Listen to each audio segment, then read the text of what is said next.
मैं ब्रजेश एक बार फिर एग्ज़ाम हिंदी पाठशाला में आप सभी भाई बहनों व अध्ययनरत विद्यार्थियों का हार्दिक स्वागत करता हूं। कैसे हैं आप सभी लोग? सभी को जय श्री राम। चलिए बच्चों, आप लोग फटाफट से जुड़ जाइए और जितने भी अध्ययनरत विद्यार्थी हैं उन सभी को शेयर कर दीजिए ताकि समय से अध्ययन अध्यापन की प्रक्रिया को आरंभ किया जाए। नाम है हिंदी भाषा। हिंदी भाषा। देखो बच्चों, हमारे पढ़ने का तरीका थोड़ा सा अलग होगा। अलग ये होगा, यहाँ पे देखो दो शब्द हैं, एक हिंदी है और एक भाषा है। सबसे पहले हम हिंदी शब्द के ऊपर चर्चा करेंगे। हिंदी शब्द के ऊपर बनने वाले प्रश्नों के ऊपर चर्चा करेंगे जो एग्ज़ाम के दृष्टिकोण से महत्वपूर्ण है और हर एग्ज़ाम में हिंदी शब्द से बनते ही बनते क्वेश्चन हैं। तो आज हम लोग जो है हिंदी शब्द के ऊपर जितने भी प्रश्न बनते हैं, जो बनने वाले हैं, जो बन रहे हैं, उन सभी पर चर्चा करेंगे। और चर्चा करने से पहले मैं आप लोगों के सामने दो लाइनें लेकर के आया हूँ। रख हौसला वो मंजर भी आएगा, प्यासे के पास चलकर समंदर भी आएगा, थक कर ना हारे मेरे मुसाफिर, चलता चला चल, चलता चला चल, एक दिन लक्ष्य तेरे कदमों में आएगा, एक दिन लक्ष्य तेरे कदमों में आएगा। आइए चलते हैं सेशन के ऊपर। हिंदी है। हिंदी के जनक, पिता या पितामह या प्रणेता, जो भी कह लो, हिंदी के जनक, पिता या प्रणेता, जनक, पिता, प्रणेता या पितामह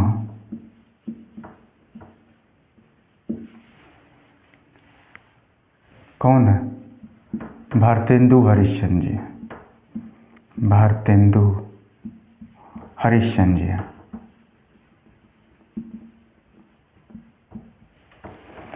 तो हिंदी भाषा के जनक, पिता, प्रणेता या पितामह कौन है? भारतेंदु हरिश्चंद्र जी हैं। देखो यहाँ पे हरिश्चंद्र जी जो है ये इनका मूल नाम है। हरिश्चंद्र इनका मूल नाम है। भारतेंदु ये इनकी उपाधि है। भारतेंदु क्या है? ये उनकी उपाधि है। ये उपाधि किसने दी? तो काशी के विद्वानों ने दी। काशी के विद्वानों ने दी। इनकी प्रतिभा को देख करके एक समय की बात है कि इनकी चर्चाएं चारों तरफ थी। चारों तरफ इन्हीं के शोर, चर्चाएं, चारों तरफ वाहवाही इन्हीं की चल रही थी।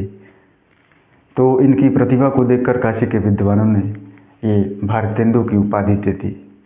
भारतेंदु जो है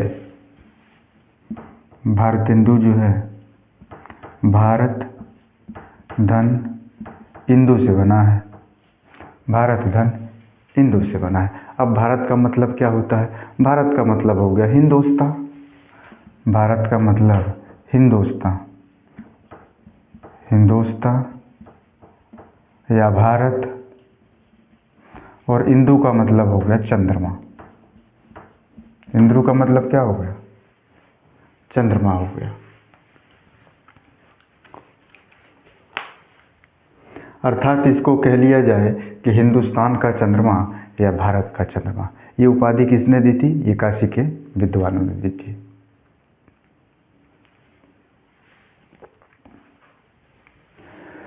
भारतेंदु हरिश्चंद्र जी बहुत ही अच्छे कवि, लेखक, नाटककार, व्यंग्यकार और पत्रकार भी हैं।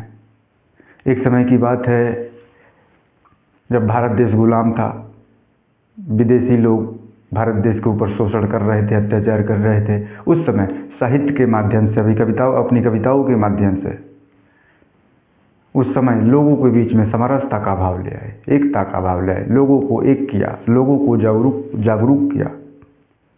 इसीलिए तो इन्हें नवजागरण काल का अग्रदूत भी कहा जाता है। इन्हें नवजागरण काल का अग्रदूत भी कहा जाता है और इन्हें जो है हिंदी आधुनिक साहित्य का पितामह भी कहा जाता है। बाकी भारतेंदु हरिश्चंद्र के जी के ऊपर और भी बहुत सारे प्रश्न हैं जो कि हम साहित्य के पोर्शन में आएंगे, फिर इनके ऊपर जो हम लोग डिटेल में चर्चा करेंगे। अभी जो है हम लोग हिंदी शब्द के ऊपर चर्चा कर रहे हैं, हिंदी शब्द से बनने वाले क्वेश्चनों के ऊपर चर्चा कर रहे हैं और यहाँ से भी प्रश्न पूछे जाते हैं। तो इसको जो है कॉपी और पेन लेके बैठो, इसको अपने कंटेंट या नोट्स जो है अपना बनाते चलो, लिखते चलो, रिवाइज करते चलो, इसका स्क्रीनशॉट ले लो या लिख लो। बाकी आगे फिर नेक्स्ट में बढ़ते हैं। हम लोग क्या सीखे हैं? हिंदी भाषा, हिंदी का जनक जो है पिता कह लो, प्रणेता कह लो या पितामह कह लो, कौन है? भारतेंदु हरिश्चंद्र जी। हरिश्चंद्र इनका मूल नाम है, भारतेंदु इनकी उपाधि है। ये उपाधि काशी के विद्वानों ने दी इनकी प्रतिभाओं को देखते हुए। भारतेंदु का अर्थ होता है, भारतेंदु जो है भारत धन इंदु से बना है। भारत का अर्थ होता है हिंदुस्तान या भारत, इंदु का अर्थ होता है चंद्रमा, अर्थात हिंदुस्तान या भारत का चंद्रमा, और इन्हें नवजागरण काल का अग्रदूत भी कहा जाता है। यहाँ तक हो गया। अब जो है अगले पर चलते हैं। अब आ जाता है हिंदी शब्द की व्युत्पत्ति। अच्छा, कहानी कौन कौन सुनना चाहता है? कमेंट्स करो जल्दी। चलो देखते हैं, अगर हमें याद आ जा रहा है, जो भी कहानी छोटी मोटी याद आ जाएगी, अंत में हम देने का थोड़ा बहुत जो भी प्रयत्न करेंगे। आओ पहले अगली पर आते हैं। अगला जो है हिंदी शब्द की व्युत्पत्ति। हिंदी शब्द की व्युत्पत्ति।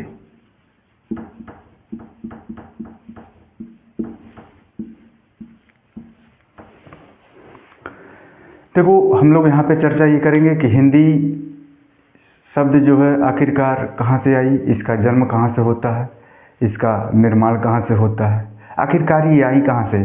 तो आज हिंदी शब्द के ऊपर हम चर्चा करेंगे कि हिंदी शब्द की व्युत्पत्ति कहाँ से होती है, कहाँ से आती है। तो आइए इस पर देखते हैं। जो है हिंदी शब्द की व्युत्पत्ति भारत के उत्तर पश्चिम सिंहद्वार सिंधु नदी से संबंधित है। अधिकांश विदेशी यात्री आक्रांता उत्तर पश्चिम सिंहद्वार से भारत आए। भारत आ जाने के बाद से जिस देश के दर्शन करते हैं वह सिंधु का देश होता है। आइए समझते भी चलते हैं। हिंदी शब्द की व्युत्पत्ति भारत के उत्तर पश्चिम सिंहद्वार सिंधु नदी से संबंधित है। अधिकांश विदेशी यात्री उत्तर पश्चिम सिंहद्वार से भारत है। भाई ऐसे भी समझ लो, बहुत प्राचीन समय में, पुराने समय में पानी वाला जहाज जिसको शिप कहते हैं, वो सब सुविधाएं नहीं थी, तो लोग जो है जंगल झाड़ियों के रास्ते से आया करते थे, उत्तरी पश्चिमी हिस्सा से। तो जब विदेशी यात्री उत्तरी पश्चिम सिंहद्वार से भारत आए, भारत आ जाने से बाद से किस देश में आए? सिंधु देश में आए। सिंधु नदी, फिर सिंधु नदी से सिंधु देश पर आते हैं, सिंधु देश।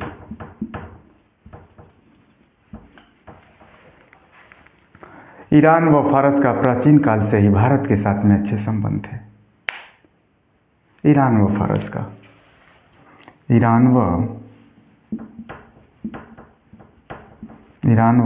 का प्राचीन काल से ही भारत के साथ में अच्छे संबंध है। अच्छा, एक चीज़ ये समझ लो, कहोगे सर जो है ईरान और फारस आप क्या लिख रहे हो? तो देखो बेटा, 1935 के पहले फारस कहा जाता था, 1935 के बाद ईरान कहा जाने लगा। यहाँ पे नोट कर लो थोड़ा सा।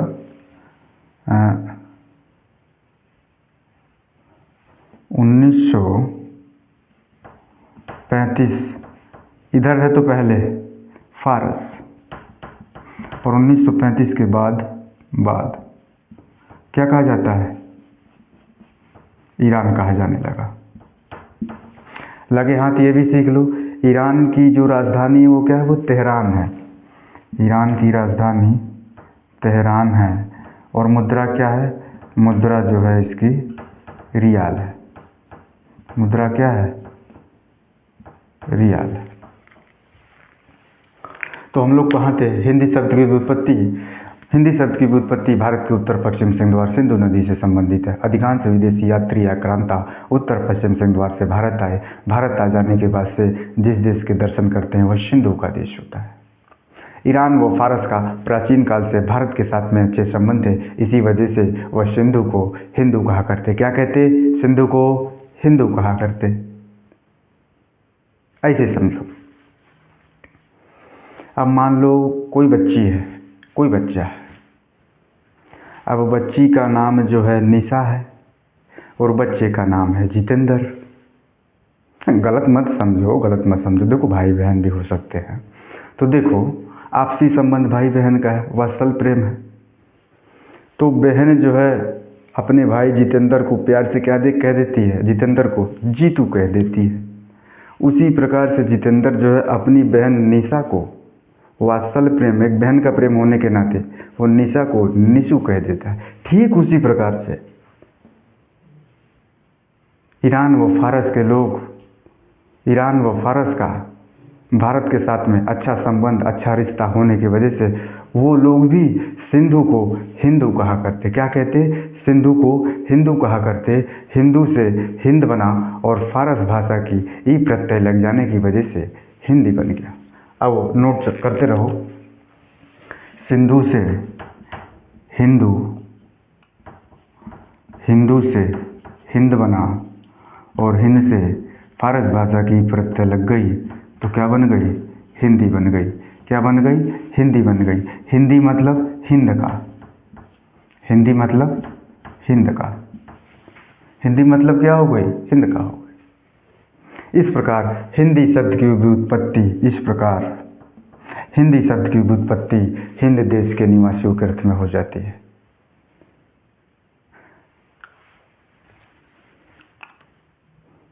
इसका मतलब बच्चे पैदा हम कर रहे हैं, नामकरण पड़ोसी कर रहा है। जी हाँ, बिल्कुल भाई, हिंदी का इस्तेमाल, हिंदी को हम बोल रहे हैं, लेकिन वही हिंदी का नाम रखने वाला ईरानी व फारस के लोग हैं। इसीलिए तो हिंदी फारसी भाषा का शब्द है, फारसी भाषा का शब्द कहा जाता है। तो हिंदी क्या है? हिंदी जो है, इसीलिए हिंदी ये फारसी भाषा का शब्द है और फारसी भाषा का शब्द कहा जाता है। अच्छा, इसके कालचरण लिख लो, इसके कालचरण लिख लो। एग्ज़ाम की दृष्टि से बहुत महत्वपूर्ण है और एग्ज़ाम में आता ही आता है। यहाँ पे ऊपर लिख दे रहा हूँ, जगह नहीं है, या फिर यहाँ लिख लो। हाँ, ऊपर लिख दे रहा हूँ कालचरण, इतने में कालचरण, कालचरण, कालचरण क्या था? सिंधु, हिंदू, हिंद, ई, हिंदी। जो भी नोट करना चाहता है, जो भी स्क्रीनशॉट करना चाहता है ले सकता है। बाकायदा कॉपी और पेन लेके बैठना, नोट्स बनाते चलना, रिवीजन करते चलना, मजाक मत करना। चलिए अगले टॉपिक पर आते हैं। हमने क्या सीखा इससे? हिंदी शब्द की व्युत्पत्ति से कि हिंदी शब्द की व्युत्पत्ति भारत के उत्तर पश्चिम सिंधुद्वार सिंधु नदी से संबंधित है। अधिकांश विदेशी यात्री आक्रांता उत्तर पश्चिम सिंधुद्वार से भारत आए। भारत आ जाने के बाद से इस देश के दर्शन करते हुए सिंधु का देश होता है। ईरान व फारस का प्राचीन काल से भारत के साथ में अच्छे संबंध होने की वजह से वह सिंधु को हिंदू कहता। हिंदू से हिंद बना और फारस भाषा की प्रत्यय लग जाने की वजह से हिंदी बन गया। हिंदी मतलब हिंद का, हिंदी मतलब हिंद का। इस प्रकार हिंदी शब्द की व्युत्पत्ति हिंद देश के निवासियों के अर्थ में हो जाती है। कालचरण जो है मैंने आपको बता दिया, सिंधु, हिंदू, हिंदी, हिंदी। हिंदी जो है फारसी भाषा का शब्द है। हिंदी को क्या कहते हैं? हिंदी का नाम क्या है? हिंदी खड़ी बोली को कहते हैं। खड़ी बोली, खड़ी बोली का नाम क्या है? यहाँ लिख लो, यहाँ खड़ी बोली। खड़ी बोली को अन्य नाम क्या, किस नाम से जानते हैं? खड़ी बोली को अन्य किस नाम से जानते हैं? तो कौरवी। किस नाम से जानते हैं? कौरवी। ये कौरवी नाम किसने दिया? तो पंडित राहुल सांकृत्यायन ने, पंडित राहुल सांकृत्यायन ने। ठीक है, तो लगे हाथ, इसको भी नोट करते चलो। इसके बाद से आ जाता है हिंदी दिवस और विश्व हिंदी दिवस। आइए इस पर भी चर्चा कर लेते हैं। ठीक है, फिर इसको नोट कर लो, फिर आगे मिटाते हैं। चलिए, अब आ जाता है हिंदी दिवस। अब आ जाता है हिंदी दिवस। हिंदी दिवस, हिंदी दिवस। हिंदी दिवस कब मनाया जाता है? हिंदी दिवस 14 सितंबर 1949 को मनाया जाता है। हिंदी दिवस 14 सितंबर 1949 को मनाया जाता है। हिंदी दिवस 14 सितंबर 1949 को मनाया जाता है। अब बात आती है कि क्यों मनाया जाता है। अब हिंदी को 14 सितंबर 1949 को हिंदी दिवस क्यों मनाया जाता है? भाई देखिए, 14 सितंबर 1949 को हिंदी को संवैधानिक रूप से राजभाषा घोषित कर दिया गया। इसी वजह से 14 सितंबर 1949 को हिंदी दिवस के रूप में मनाया जाता है। क्या घोषित कर दिया? राजभाषा। हिंदी हमारी राष्ट्रभाषा नहीं है, राजभाषा है। राजभाषा मतलब राजकाज की भाषा, शासन प्रशासन की भाषा, स्कूलों कॉलेजों दफ्तरों की भाषा, एक काम चलाने की भाषा बनाई गई है, ना कि राष्ट्रभाषा बनाई गई है। अन्य राष्ट्रों का अपना अपना एक अलग राष्ट्रभाषा है, लेकिन हिंदुस्तान में हिंदी को राष्ट्रभाषा नहीं बनाया गया। ये राजभाषा है, कामकाज की भाषा। काम लिया जा रहा है लेकिन नाम नहीं किया जा रहा। चलिए, तो ये राजभाषा है। आगे आते हैं विश्व हिंदी दिवस। विश्व हिंदी दिवस, विश्व हिंदी दिवस कब मनाया जाता है? तो 10 जनवरी 2006 को मनाया जाता है। विश्व हिंदी दिवस कब मनाया जाता है? 10 जनवरी 2006 को मनाया जाता है। क्यों मनाया जाता है? हिंदी का प्रचार प्रसार करने के लिए अंतर्राष्ट्रीय लेवल पर, राष्ट्र के लेवल पर हमारी हिंदी का प्रचार प्रसार हो सके, इसी वजह से 10 जनवरी 2006 से हिंदी दिवस के रूप में मनाया जाने लगा। तो यहाँ पे लिख लो प्रचार प्रसार के लिए, प्रचार प्रसार के लिए, प्रचार प्रसार के लिए विश्व हिंदी दिवस मनाया जाता है। चलिए, इसको भी नोट करते रहो। अगला जो है हिंदी, जो है हिंदी की लिपि कौन सी है? तो देवनागरी है। हिंदी की लिपि कौन सी है? तो देवनागरी है। लिपि कौन सी है? तो देवनागरी। कौन सी है? देवनागरी। अच्छा, लिपि क्या है? लिपि का मतलब है लिखने का ढंग। लिपि का मतलब लिखने का ढंग। किसी भी भाषा को लिखने के लिए जिस नियम का प्रयोग किया जाता है वही लिपि है। वही क्या हो गई? वही लिपि हो गई। लिखने का ढंग, यही क्या हो गई? ये लिपि हो गई। तो लिपि कौन सी है? तो देवनागरी है। इसमें भी ब्राह्मी लिपि और खरोष्टी लिपि आ जाती है। इसमें भी ब्राह्मी और खरोष्टी लिपि आ जाती है। खरोष्टी, ब्राह्मी और खरोष्टी। ब्राह्मी लिपि जो है बाएं से दाएं लिखी जाती है, बाएं से दाएं लिखी जाती है, और जो खरोष्टी जो है वो दाएं से बाएं लिखी जाती है। ठीक है, तो ये लिपि हो गई। लिपि के बाद आ जाता है जो है हिंदी, जो है भारोपी परिवार की भाषा है। हिंदी जो है भारोपी परिवार की भाषा है। भारोपी परिवार की भाषा है। भारोपी परिवार मतलब, देखो, भारोपी परिवार जो है विश्व का सबसे बड़ा भाषा परिवार है। इसके अंदर हिंदी, अंग्रेजी, पंजाबी, स्पेनिश, डच, जर्मन आदि भाषाएं इसमें जो है सम्मिलित हैं और आ जाती हैं, जो कि 73% बोली जाती है। भारोपी कितने परसेंट बोली जाती है? ये 73% बोली जाती है। एग्ज़ाम की दृष्टिकोण से सब महत्वपूर्ण है। कंटेंट नोट्स को बनाते चले, रिवीजन करते चले। चलिए, इसके बाद से जो है आ जाता है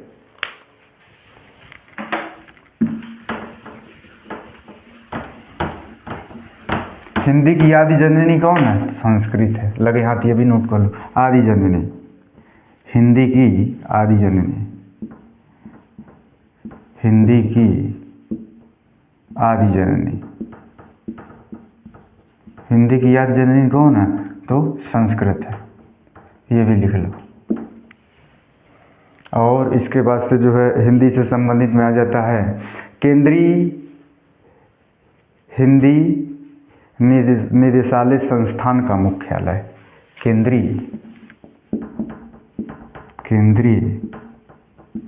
हिंदी निदेशालय केंद्रीय हिंदी निदेशालय संस्थान का मुख्यालय जो है कहाँ है? नई दिल्ली में। कहाँ है ये? नई दिल्ली में। एग्जाम के दृष्टिकोण से महत्वपूर्ण है, पूछा भी गया है एग्जाम में। केंद्रीय हिंदी निदेशालय संस्थान कहाँ पर है? तो नई दिल्ली में। यहाँ पर क्या होता है? यहाँ पर हिंदी का प्रचार प्रसार करने के लिए यहाँ पे ये व्यवस्था, यहाँ पे ये ऑफिस बनाई गई है। दूसरा आ जाता है केंद्रीय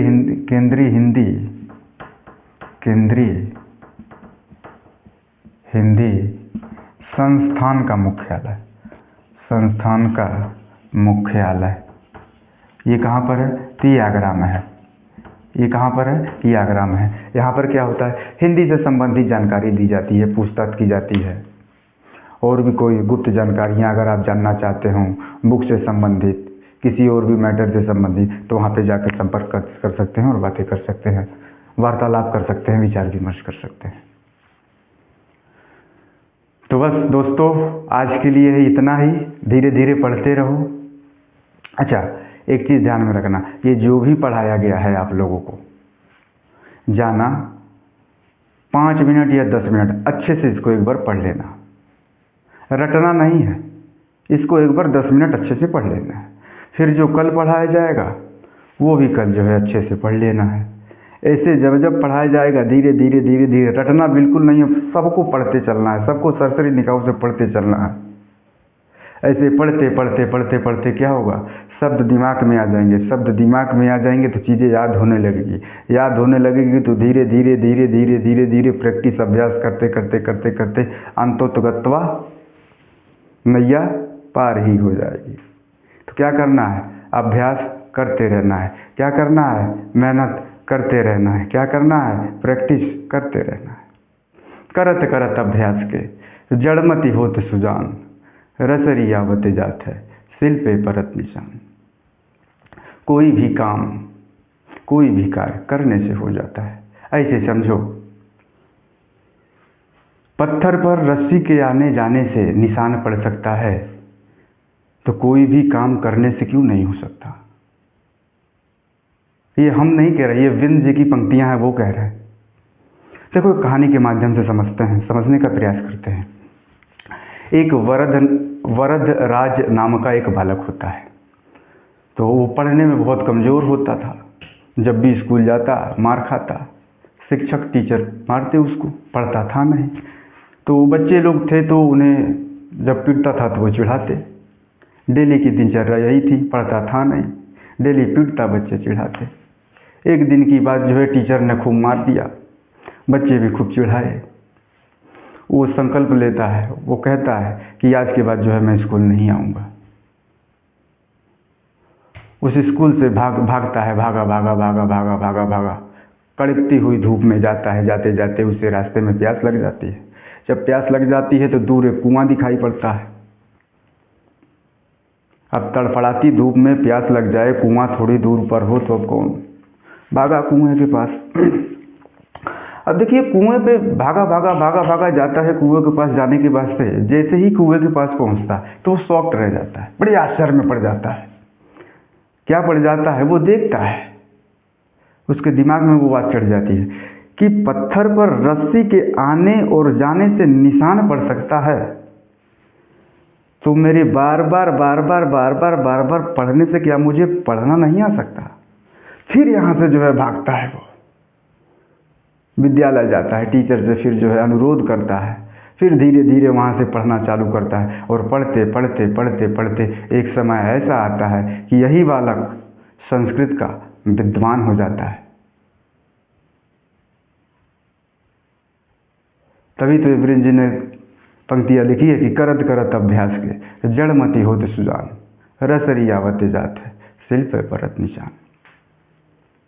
इब्रिन जी की पंक्तियाँ हैं। तो अभ्यास करते रहिए, अपने माता पिता गुरुजन का नाम रोशन करते रहिए, स्वस्थ रहिए, शानदार रहिए, मस्त रहिए, खाते पीते रहिए। तो दोस्तों, आज की क्लास बस इतना ही। आगे का लेक्चर जो है भाषा पर हम करेंगे। तो बस दोस्तों, आज के लिए विदा लेते हैं। जय हिंद।